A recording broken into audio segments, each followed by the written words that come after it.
जी सासू जी के बोलिया कैसा ना लागेला ए जी सासू जी के बोलिया कैसा ना लागेला जैसे लाल मरचैया तितैया लागेला जैसे लाल मरचैया तितैया लागेला ए जी गोतिन जी के बोलिया कैसा ना लागेला ए जी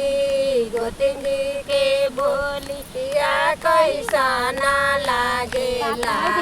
जैसे रैनिया के पतिया तितैया लागेला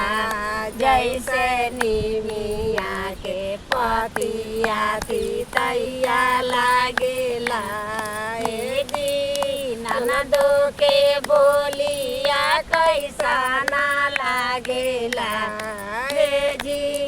ननदो के बोलिया कैसा ना लागेला जैसे आमावा मोजरावा खटैया लागेला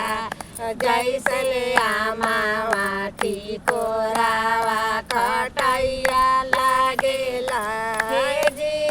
स्वामी जी के बोलिया कैसा ना लागेला हे जी स्वामी जी के बोलिया कैसा ना लागेला जैसे लड्डुआ जिलेबिया मिठाइया लागेला